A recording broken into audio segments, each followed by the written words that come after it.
Hello, and welcome to Retrospective Cinema, a podcast wherein we'll endeavor week after week to see the full filmographies of chosen directors. We'll interpret, critique, and discuss. I am your co host, Annie Morell. And I'm your other co-host, Ryan Saylor. This week we get the privilege of diving into Céline Sciamma's 2019 masterwork, Portrait of a Lady on Fire. Here's a clip. Je n'arrive pas à vous faire sourire.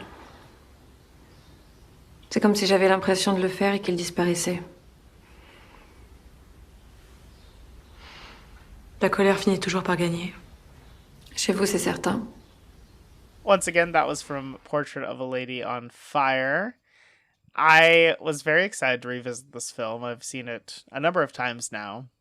And I was particularly excited this time, actually not for me so much, but for you, because I knew this was a first watch. Worth noting up front, obviously we are a full spoiler podcast, so with that disclaimer out of the way, and people furiously clicking away if they for some reason haven't seen this film, Which I get it, it's okay that you haven't seen it. I also hadn't seen it. I guess I can't judge too harshly since, this was your first watch, but what do you think? Oh my god, I mean, I went in obviously knowing that this was quite a treasured film, and yeah, it absolutely held up to that standard. It was beautiful, and in just every sense of the word. The cinematography, the performances, the story, just so completely up my alley. Period drama, women centric. Loved it. Very excited to jump in and talk about it with you. Yeah, it was so neat revisiting it this time because previously this had been the first film that I saw from Céline Sciamma when it made all of its waves in 2019. It was a hit at Cannes, and then it went around the festival circuit, and more critics started to say, like, this is one that you have to watch. And so I did track it down that year and was very impressed. I loved it at the time, still love it now. But I wasn't aware at the time, having not seen Céline Sciamma's other works, prior works, that it was such a departure from the other things she had done. So it was cool this time seeing what others have called something of a thematic trilogy between her films about coming of age and adolescence, and then suddenly shifting to this that feels much larger than anything else she had done. So I was happy to return to this, but with fresh eyes. Yeah, I would absolutely agree that it's, I think tonally similar still, but apart from that, it is quite a departure from the first three that we've now watched in order. But I wanted to ask you, since this was, a rewatch for you, and it sounds like maybe several rewatches down the line for you, was there anything new that you found? Was there anything that hit differently for you? Anything like that? Or was it still like, oh, this is great, and like just what I remember it to be? Sure. So the things that really struck me most back in 2019, I think the one thing immediately that you see when you look at this film is just that it looks different. And it's kind of hard to describe if you haven't seen the film, but it genuinely looks like just removed from a lot of other film. And I remember at the time going to the technical specs and seeing, how was this even achieved? Like it's not even that it's framed a certain way or things like that. The camera picks up like hairs on necks and like the saliva from a kiss and things that are so minute that usually aren't picked up. And so this was filmed in 8K digital, and didn't know that was a thing, right? And I think you can really see a commitment to that as a film method. Sciamma seems to really know like what this camera can achieve and uses it very well. And so the water, the bodies, just all of it, the way it's captured is continually so striking, and really the first thing that stands out every time I come back to this film. One thing that I do want to talk about, and what stood out to me more this time, obviously there are these little glances and, you know, mannerisms and such showing that our characters are into each other. But I was struck at how the first kiss we see in film usually is you know, more subtle, or characters kind of filling each other out. Like, we have very small gestures of romance up until this moment where they are like suddenly fully passionate. So I was struck by the way this film depicted desire. I think that's what stood out to me most this time. It's what the lesbian community calls U-hauling. Mm. Just 0 to 60. When it's on, it's on. No, but I agree. Please continue. Well, I just I wanted to point that out. I think the moment where they kiss is so perfectly crafted, because they literally have these covers in front of their mouths, like things preventing them from kissing each other. You can read that in lots of metaphorical ways, or very literal within the text, because there's this like wind that they're protecting themselves from. Anyway, and so they finally remove all barriers and just experience passion. It's very neat. Yeah, and so much. It makes sense within the time and who each of them appears to be, that they would be so careful. Like, there are so many moments where you can just see like almost conversations happening in the eyes of these two women, almost being like I think I'm picking up something. Like, I'm pretty sure, but like, you know, if you're mistaken. Like, especially for Marianne, our painter, as a lower class woman, like if she's mistaken, it's a big mistake.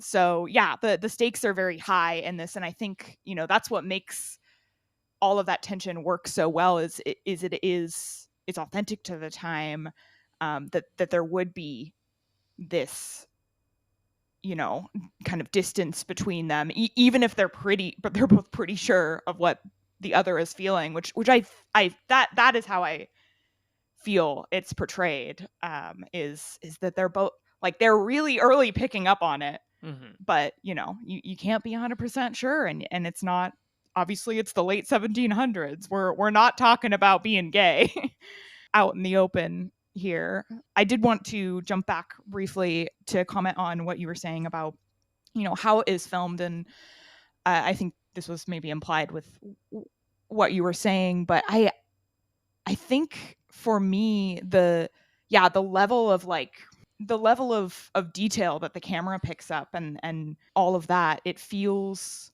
very much like there is no camera. Like, it is just like the human eye, and I personally am there, you know, watching this story unfold.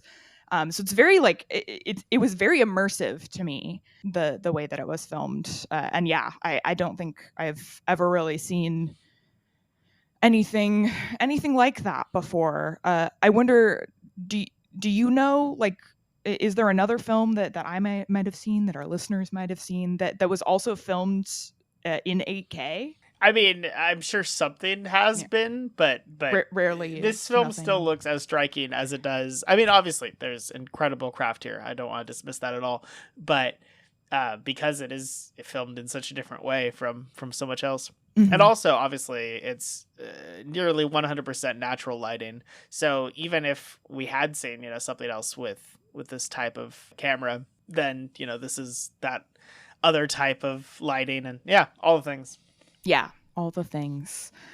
I wanted to start at the beginning of this story. I love the way that Céline Sciamma sets up this story. It's a very like traditional kind of tragic way of setting up a story like this, where we meet Marianne, our painter, our artist, and she is teaching a painting class to other ladies.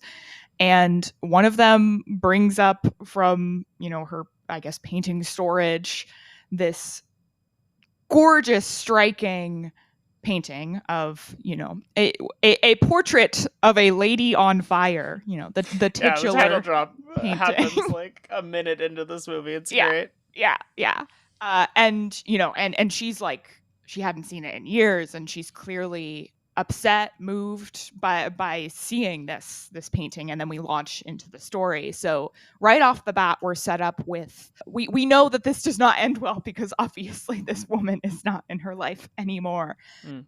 And I appreciated the way, I appreciated that setup, because I think for me it doesn't dilute the tragedy of it. It is a tragic story, I think, ultimately a beautiful story. But I think I talked about this before with one of her previous films, but so much of like queer cinema is this like, oh, the tragedy of, being the maligned like queer person. And obviously that is inherent to the story because of the time period. But I like that it kind of takes that away. Like, we already know that's how it's gonna end up. Let's enjoy the ride in a sort of way, or like, let's see what happens. So yeah, just wanted to point that out. It feels very like traditional tragedy, like Romeo and Juliet. Sure, we know at the beginning that they are star-crossed lovers, and that never was there a tale of more woe, and all of that. But like, let's see how it happened. Right. Well, really, it helps, to put the audience in the mindset of the characters, because these two know that they're out of time the second they meet, and once they fully commit to partnership, I mean, they know just how fleeting it's going to be, and so the film removes any sense of like, maybe that'll work out. Like we know up front, just like the characters, that they're on borrowed time. Yeah, we're not given any false hope. Thank goodness, I guess. I also wanted to talk about, I don't think I'd thought about this much until really kind of the very end of the film, because there's already an obvious barrier to them being together, them being two women in the late 1700s. I kind of didn't even really think about how it's also a matter of class discrepancy. Eloise, our lady in the titular portrait, is like a noble woman, and is obviously being married off, and that's why this portrait is being commissioned of her, so that it can be sent before she even meets her husband to where she's going to be spending the rest of her life.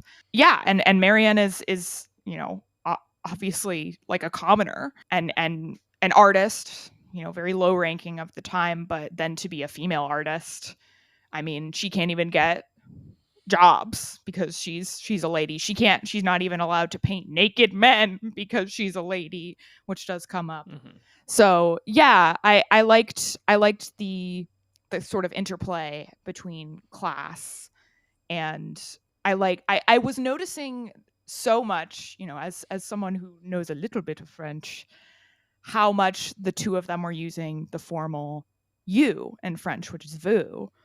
And I was kind of trying, I definitely missed it, but I did look it up afterwards. I was trying to catch if they ever would switch to tu, which is the informal you in French. And apparently they do it twice. And I'm wondering if you knew about this, caught it, any of No, that. this is way outside my wheelhouse, but yeah, please tell me. So they do it twice. Once Marianne uses tu the night before Eloise is set to leave. She is trying to get her to stay awake, and she uses the informal you. And then the other time is when, skipping all the way to the end, so they talk about like the story of Orpheus and Eurydice, and how, in that traditional tale, he is leading Eurydice out of hell, and the one thing that he can't do is turn around and look at her. And Marianne is leaving, and Eloise tells her to turn around, and she uses the informal you to tell her to turn around. So I loved that. I love little things like that. It's French, so like that is pretty inherent to their culture, even like today, or to the language, to be respectful by using the formal you when it's appropriate and all of that. But yeah, I liked that a lot, the little kind of Easter egg, especially if you're not a French speaker or know nothing about that. Then that just might go over your head. Yeah, that's great. No, I would have never known. Yay. That and like, I think there's another tragedy in the class section of this movie because the reason why Eloise even has to get married is because her older sister, like the eldest daughter, who, if you don't have a son around these times, like is the one that is going to sustain the family by marrying a rich guy. The eldest daughter like killed herself. And so now it's Eloise's job. And there's this really sad line where I think it's Marianne says like, why did she say sorry? Because apparently her older sister said sorry, or like wrote down a note that said sorry to Eloise or something like that. It was, yeah, in the last letter from one sister to the other, right? Eloise reflects on it and she's like, yeah, she apologized, but there was nothing to apologize for. Yeah, but she said, because she was leaving me her fate. She understood, Mhm. oh, I'm burdening my sister by taking this action, by escaping myself. And so, yeah, you think about like, oh, like could it have been, I mean, they never would have met, right? Probably, had it not been for this portrait. But then if she did, it's this almost like Shakespearean tragic twist of, they probably never would have met had this portrait not been commissioned. And also, it probably would have been a little easier for them to potentially figure out a way to be together if she didn't have to marry for her family. So yeah, sad, so sad. Yeah. One element of hopefully Noemi Marlant, one element of her performance that I always have to shout out and see Noemi Marlon's performance. This was the first time that I had seen her act. So she was new to me, and I just assumed that she was an actual painter. I assumed that she got this part, after being a painter, and she is not. Yeah, so there was a painter brought on for this, Ellen Delmer, and Noemi just like studied everything that she saw that painter do, down to like the way she looked at her subject, and she described it as this dance of stepping toward the canvas and away from it, and when to draw what. And yeah, she just, I was convinced until I looked it up later. I would have never known that the actress that plays Marianne wasn't a painter. Well, and that's such an important element to this story. It's written pretty plainly into it. The intimate relationship between an artist and the person sitting for, a portrait in this time, because it's just hours and hours, over a long period, usually of just sitting and staring at each other. So it can be very intimate. And I think Eloise at one point even says, when you're observing me, who do you think I'm observing? So yeah, there's this kind of, yes, Marianne is focused on Eloise, but just as much Eloise is focused on Marianne, and doesn't even have to paint while she's doing that, while she's staring. So yeah, I love how much this film looks at painting as just such a vulnerable act. There's so much discussion on trying to preserve Eloise's smile, for instance, is talked about a lot, and Marianne says that every time I think I've painted it, it goes away. Mm-hmm. And so we often see, just like from their discussions, but even at the end, when it gets back to present day, well, not present day, but you know what I mean. Mm-hmm. She tells one of her students, oh, you made me look so sad. And like, well, you were. And I think we think of painting, I mean, at least I do, as maybe more removed because it's a static image, but there is a vulnerability to it that it's preserving a moment. It's not, it's not isolated. It's isolating, if that makes sense. Yeah, I think so. And it's, it's clear that she's thinking about all of those memories, and that is what is captured on her face, Marianne's face, as she's sitting and posing for her students, which I think is, mm-hmm. Then it's another portrait of a lady, but she's not on fire. I would have, what? Metaphorically though, because it's not, there's the literal fire, but there's such a passion. Yes, yes. The dual meaning of the title. We like it. I really. Well, and I'm sorry. I this last thing I'll let say back, but it's probably even more than two meanings because there's also just even what fire is. Like The multitudes of it's meaning. yeah, well, it's fleeting, right? And Yeah. yeah. Anyway, okay. Yeah. Sorry. No. I think that's a great point to bring up. Yeah, that they're, their love is fleeting, and they know from the start that it is just this quick moment in the scope of their lives. So you might as well burn bright and fast, I guess. Just go really hard for a couple weeks once your mom leaves the castle or whatever. And it's just Marianne, Eloise, and Sophie, who we haven't talked about yet. Sophie, the kind of housemaid who becomes a part of their girl gang a little bit.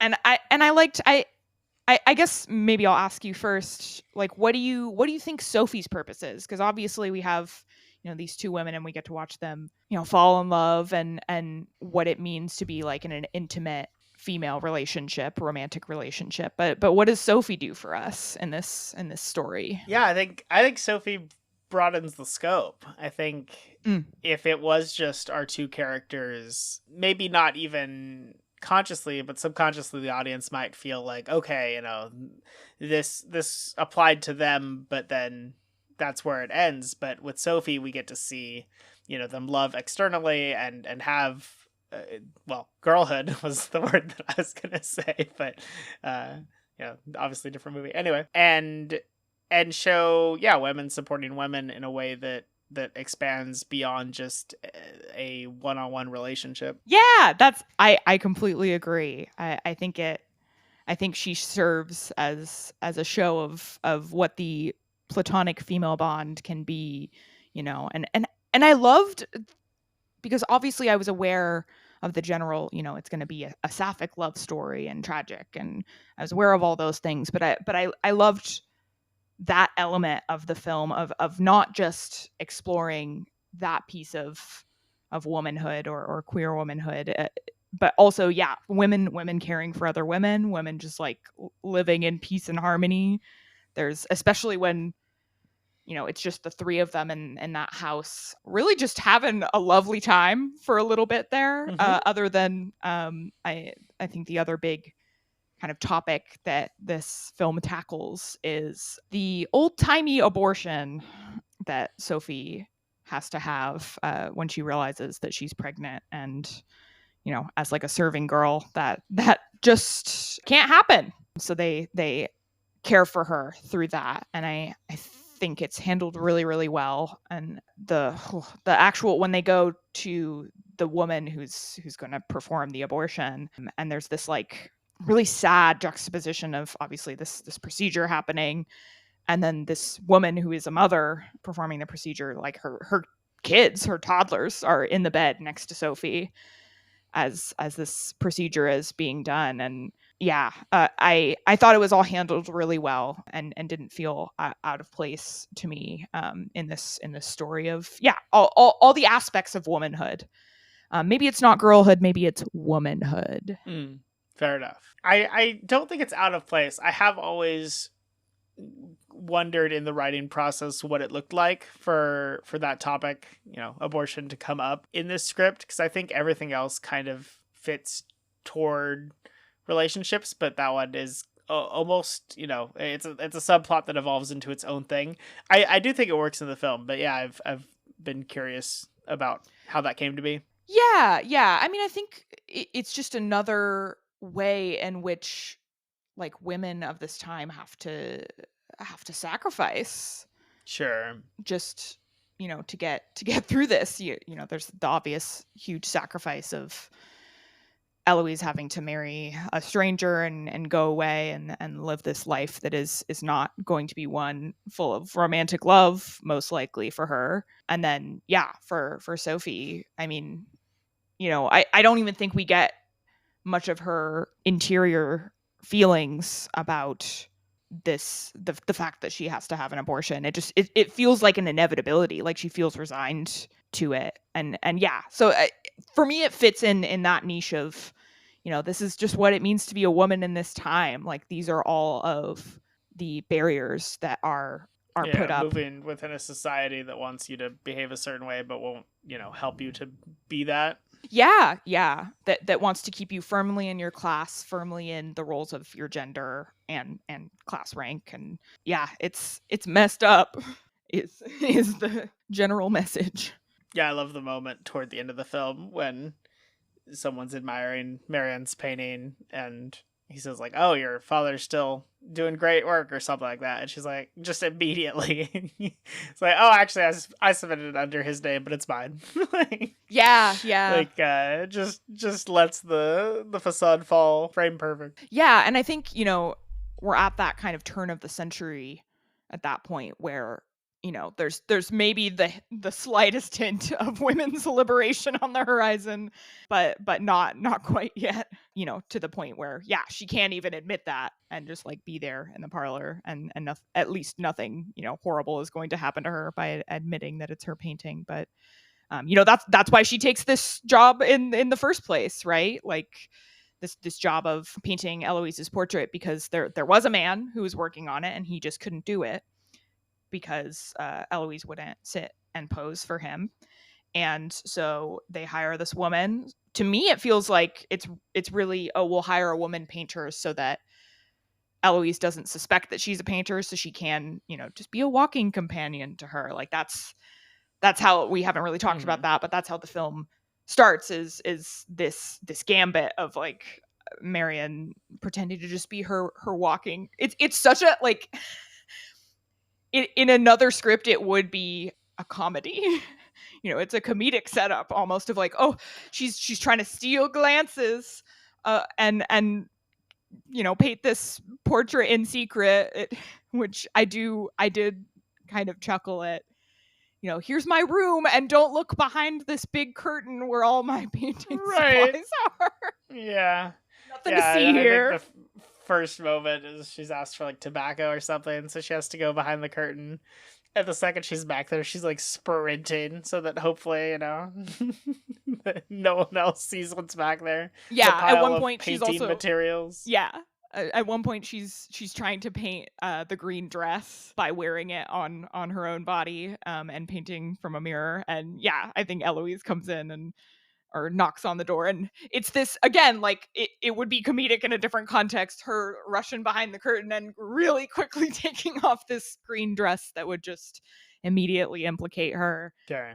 But I think enough, develops between the two women before that. It's a nice sweet spot of, I haven't lied to you too long about who I am and why I'm here, but I lied to you for long enough that you kind of like me now. Yeah. It also subverts the, like, there's so many movies that have you get caught in the lie, and that's where the dramatic tension comes from. And instead, she says like, no, this is actually why I'm here. I've been lying to you.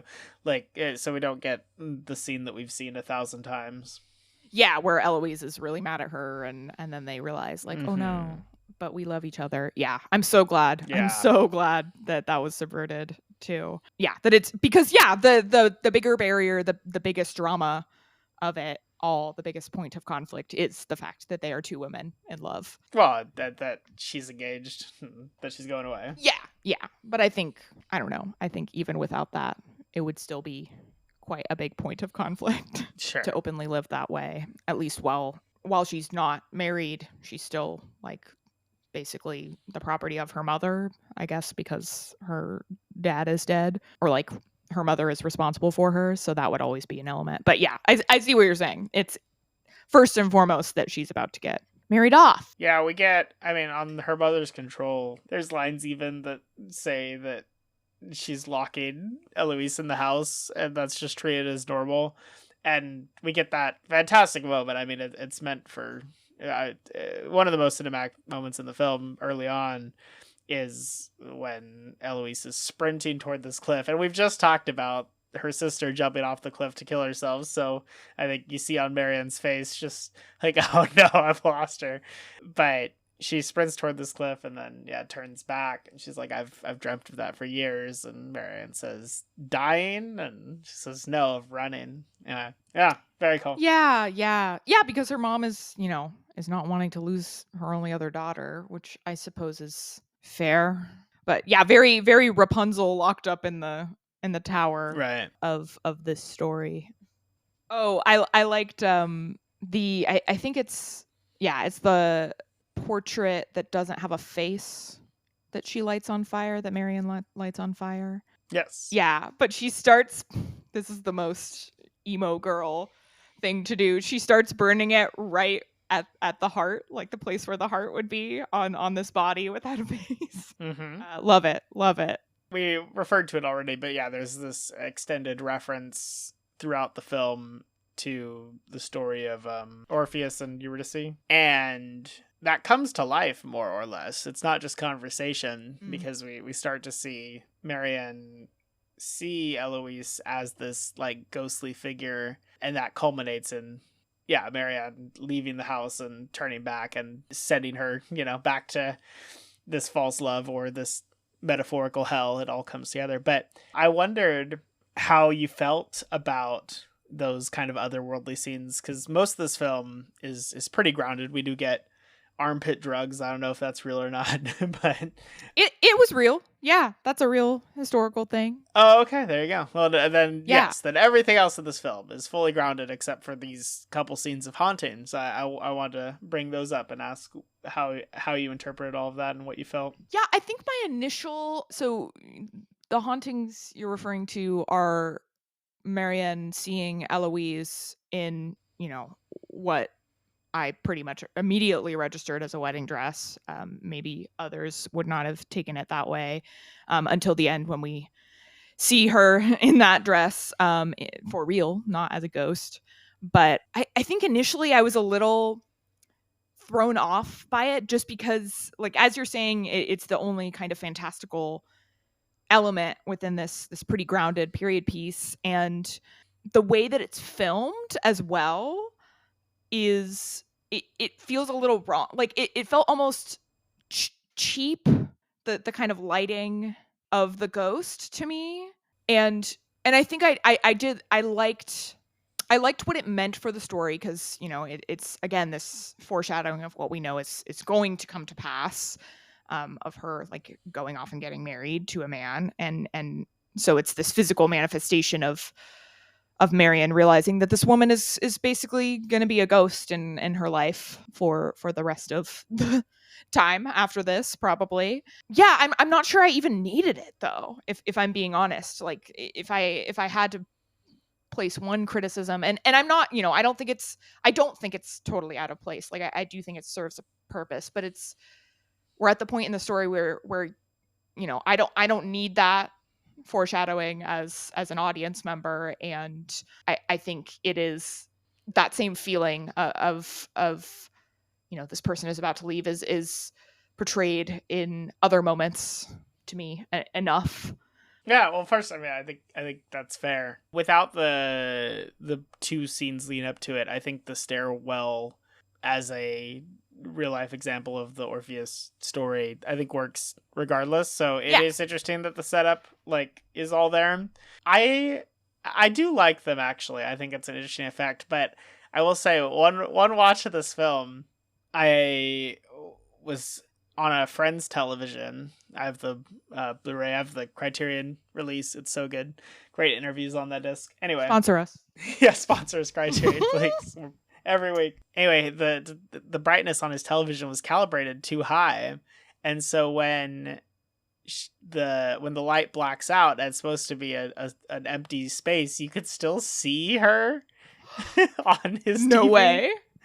It was so funny and so off-putting, and that scene is forever tainted a little bit for me, because I just think of my friend's face being like, am I supposed to not see her? And I'm like, yeah, she's supposed to disappear. I'm not sure what's happening. Incredible. So yeah, always check the calibration of your television. It can really destroy art. Yeah, a PSA. a PSA. It does matter. This is why you should see things in theaters, so you don't have to worry about that. So it's hopefully presented as intended if the theater knows what they're doing is at all. But yeah. Oh, so that's so funny. Yeah, I agree. The Orpheus metaphor doesn't need her to show up as a ghost prior to that. I love that metaphor as a as a metaphor for their relationship. Turning around means the destruction of their relationship in the Orpheus and Eurydice metaphor, but it's like you can't help but do it. It's all for nothing, but maybe it's worth it just to see your love for one more time. But I guess there's nothing, there's no way that they walk out of hell, Eloise and Marianne and get to be together regardless. So it's worth it to turn around. Well, but I don't know, because there's the one time where Eloise says, like, you wish I would fight. Mm. So I think there is an argument that, would it be successful? Probably not.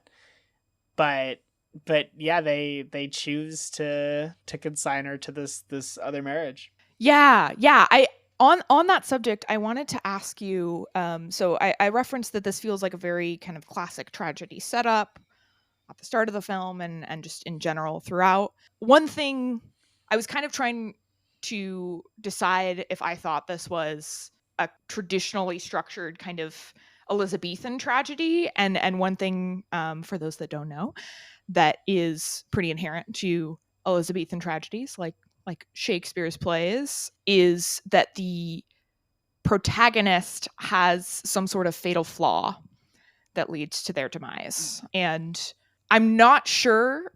I'm wondering if you think either of them has a fatal flaw. Like, if it is the fact that Eloise is not fighting, is that her fatal flaw? Like, does Marianne have a fatal flaw? Thoughts, feelings, would love to know. Interesting. Yeah, I hadn't looked at it in that lens, and I don't know that I knew the rules, so to speak. But no, I don't know. I don't see that either has any internal flaws. Obviously, there's the massive external problem. Mm. But no, I think they are perfect for each other. It's just there are these circumstances that are in the way. It's just the man bringing them down. I would tend to agree. I don't see it working if Eloise fights back in any way. I think the only, I was trying to think, how could they possibly be together? And I guess you could hire her as like a handmaiden in Milan, where she's going, and just, be really close with your handmaiden for the rest of your life. But other than that, yeah, there's just, and that wouldn't be fulfilling for Marianne, because she's ultimately also trying to pursue her dream of being a painter. And on that, we do get a little bit of and it's not, super forward in the text, but just Eloise hasn't gotten to live. Like, Marianne introduces her to music that isn't immediately from the church, things like that. Yeah. And all that comes back very strong at the end of the film. Oh yeah, we really haven't talked about the end yet. But wow, a film that sticks the landing so hard. Oh yeah. So yeah, the end, it feels like there are almost multiple ends, but not in a bad way to me. No, the film could have ended one scene earlier and it would have been a great ending, but instead we get two great endings. Yes, absolutely. Oh, at the end we find Marianne and Eloise at the same concert, at the same, symphony, and they're playing the piece that Marianne plays a little bit of for Eloise on her little harpsichord. That is, as you were talking about, as you were referencing, the first time she hears kind of non-religious music. And it's Marianne in that moment explains that the piece is supposed to elicit feelings of like, or it's supposed to be evocative of a thunderstorm. And so it's, this bombastic, I'm sure you've heard it. It's a really famous piece. It's this bombastic piece of classical music, and she's just watching it, listening to it. She doesn't see Marianne, or, we assume that she has not noticed Marianne from way across the balcony. And it's like 2 minutes long almost of just a straight shot of her face slowly changing into both like a smile and she's crying, and it's perfect. It's the perfect end. Yeah, and what you're talking about, the ending we get prior to that is Marianne in the gallery that she's showing her painting of Orpheus and Eurydice, and she's painted the moment that the man who's looking at it remarks that she's painted a moment that people don't normally paint, which is like right when they look at each other. And that's another great painting. And then she also comes upon she says I saw her 2 times after that, and this is the first time she sees Eloise, and it's in painting form, and it's another portrait of Eloise but with children now. And it's yeah, again, would have been a great ending, but Céline Sciamma said no. I'll do you one better. Wait. What? Am I missing what something? about the yeah, what am I missing? the page? Oh my gosh, yes. No, I have page 28 written really big on my notes. Yeah, and you're so right. Oh my gosh. So the painting, she clearly was like, you gotta make sure you get this page number, capture this page number in this portrait. So my former lover will know. It's page 28. Right, because earlier in the film, Marianne paints herself or draws herself for Eloise on page 28 of this book. Which is also an incredible scene because the way that she paints herself is, so obviously she has to paint herself in a mirror, and it's this round mirror that's perfectly placed on Eloise's crotch, like she's laying down, and then it's a round mirror, and then you see Marianne in the reflection. Awesome. No notes. And so yeah, she sketches that on page 28 of the book that has the tale of Orpheus and Eurydice in it. So it's, I think under a different writer that could come off to me as a little too heavy-handed. I think it's perfect. I think it's all perfectly done.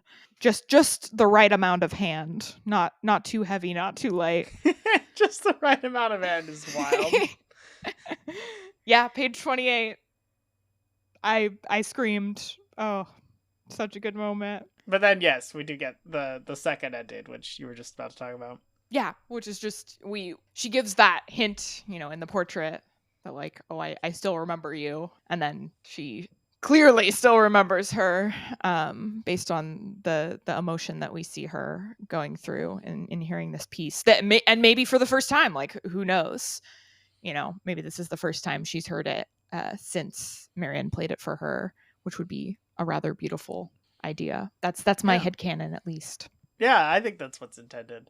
There's a subtle effect on the very end of the final shot. So yeah, it's this long shot. It zooms all the way in on Eloise's face from across the room, and then once the shot finishes zooming, the camera tracks Eloise's subtle body movements. So every time she like gasps or like leans back or whatever, the camera stays right with her. I think it's achieved digitally. I'm like 99% sure that they put in some digital tracking, but it's very subtle, but it just makes it, that extra bit of intimate, also just destructive, that the audience is so locked in with this character's movements that I mean it's 1-to-1 at the end there. Yeah, perfect. No notes. Oh my goodness. It feels a little weird to go back to it after talking about the ending, but do you want to talk about the armpit drugs? Because I think it's a wild scene and it's great. Oh yeah, they're doing like ecstasy basically. is what it feels like. So I referenced it, but it is a real thing. One of them is like, oh, I have this stuff from, well, I guess it comes after that. We didn't really talk about the bonfire scene either, where the on fire is literal. Yeah, so they go to this bonfire, and it's real Wiccan energy. It's all women, and they're all singing this song that they don't subtitle for the English viewers, the lyrics of this song that all the women are singing together, but they are saying "I cannot escape" over and over again, in case you didn't know. So that's, relevant. She catches on fire. Eloise does, at the bonfire, and kind of just stares at Marianne. It's before anything happens between them, I think. Still, but she's just kind of staring as she's on fire, and then some of the other ladies are like, "Oh shoot!" and put her out. But she clearly doesn't really care. Then a little bit later, one of them is like, "Oh, I got this stuff. It's fly ointment." And I find it interesting. So it was a flying ointment, which is a mix of herbs and hallucinogens that wise women and witches would apply to their skin, and armpits. There are just a lot of pores in the armpits, so it gets really highly absorbed. But it's like, it's all the witchiest herbs you've ever heard of. It's like belladonna and wolfsbane and hemlock, and it really was just them tripping. I thought it was interesting that that's real, because I also was like, is this real? Is it just, I honestly, I thought, is this just like weed salve, basically? Well, I didn't know that it was real, so I'm glad that you looked that up. But the things that stand out in that scene that I think make the film, that much better, I guess. Like, it's one more thing that I love about it. We get that shot of Marianne's very dilated pupils that I think is just fantastic. We get the yonic imagery of the fingers going into the armpit. Yes. Very good use of yonic also. Hats off. Thank you. Yeah, I mean, in a movie full of very intimate imagery, somehow, that scene still manages to surprise me every time with how close we're getting. But yeah, no, I think that covers it just about. I mean, obviously this is one of the most written about films of recent years. I think you probably could find more writing on Parasite, but that's about it. Yeah, which, otherwise this is, man, a shame that Parasite came out this year and took the Palme d'Or from this film. Well, yeah, it seems, actually I was looking at that, it seems like this film didn't quite have a chance because it won screenplay, which, obviously still a prestigious award to get anything it can, but that's, second place is pre and third place is director, and yeah, all the way Ken works. So this did not make it. Yeah, it was a hard year. That was a strong year for film. Yeah, 2019 is famous. Yeah. Outrageous though. This should have been. I'm upset. This should have gotten a lot more awards. But yeah, I did also love Parasite. That's not the point I'm making. Oh yeah. Yeah. Probably an easy week, but would you recommend the film? Oh my gosh, yeah. Literally everyone should watch this. I already want to rewatch it, and that really rarely happens for me. If you like romance, anyone should watch this. There's no caveats. But especially if you're a queer woman, this is apparently required viewing. I am told, and I would agree now. And just to watch a meticulously crafted film. And I think what I appreciate maybe the most about this is that, yes, it captures two women falling in love, but I think it does such a great job of capturing just the feeling of falling in love in general, transcending gender. I think that's encapsulated in I think Marianne says this: do all lovers feel like they're inventing something? Which is so, like, yeah, if you've ever been in love, like, yeah, that's how it feels. So yeah, I think this movie is for everyone. I think if you're intimidated about it being a foreign film, don't worry. Any of that, don't worry. Just watch it. It's on Hulu. You don't even have to get Criterion Channel sponsored. We're not sponsored. That would be the only sponsorship I would want. But yes, long story short, watch it. I already know, but would you recommend the film? Yeah, absolutely. I have and continue to do so. I've shown this film to a number of friends at this point, and I think it works just kind of incredibly, especially if you're getting into film. I mean, it is accessible. Like, I think that's the big thing. Like, despite all of this incredible filmmaking and, like, all the stuff that is worth studying and is important to see in the modern scene, it is still very accessible. So like if you're looking to get into film, it's a great spot. And then if you're into film, it's, why haven't you seen it yet? Yeah. um, And now people can't ask me that anymore now that I've seen it. there you go. So. Yeah, I'd love one less film for me to bring up, and you say no. You better keep the Parasite stuff in there so people know I've seen a movie.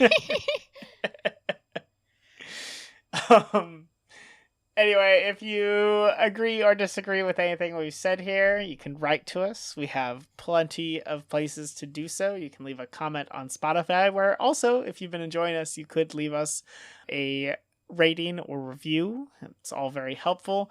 If you want to get in touch with us in other ways, there's an email, retrospectivecinema@gmail.com. Or I have a Letterboxd at Ryan Loves Film. And I am also on Letterboxd at Annie Morell. You can also find us on a couple of pretty popular social media apps. We're on TikTok and Instagram at retro_sin, CAIN. And TikTok, we're branching out a little bit. We're putting little tastes of the podcast on there, as well as current movie reviews, stuff that is in theaters right now, spoiler free. And Instagram is basically our calendar. We let you know when new episodes are coming out, which is, every dang week on Wednesday. And we are reaching the end for now of Céline Sciamma's filmography. Next week we will dive into Petite Maman, and much like diving into girlhood from Tomboy, I'm like, well, how could it be better than this? Than Portrait of a Lady on Fire? But I know that you still liked Petite Maman, so I'm excited to. I think it's incredible. Yay! Okay, well, again, haven't seen it, so really, really pumped to talk about it. And then after we wrap up with Petite Maman, we do a little year-end roundup of our top 10 films of the year each. So we'll be doing a discussion of those, and I'm racing to the theater. I still have so much more to see, but I have drafted, if I were to do the episode today, what the 10 would be, and it's already a strong list. I'm hopeful that even more films will shake it up, but yeah, it really did end up being a more impressive year for film than I had been giving it credit for. Yeah. I knew all along that this was a good year. I know you did. But it's good to be right. And I haven't even seen all the great stuff that has come out yet. So yeah, I'll be heading to the theater tonight to see another of one of the year's best, hopefully. And I saw Hamnet, so look out on our TikTok, because by the time this comes out, there will be a little video from me about my thoughts. The year wraps up as you head toward the holiday season. If you're following the school year, this episode will come out. You just have 2 days left till you can get on Christmas break, so that'll be exciting. Whether you're seeing this film or anything else from Céline Sciamma, or watching new releases, or catching up with the year, there's so much to watch. Happy watching. Oh, I still don't have bells. Hold on. Oh, wait, I actually do. Wait a second. Okay. Well, then I guess I should say Merry watching. Merry watching.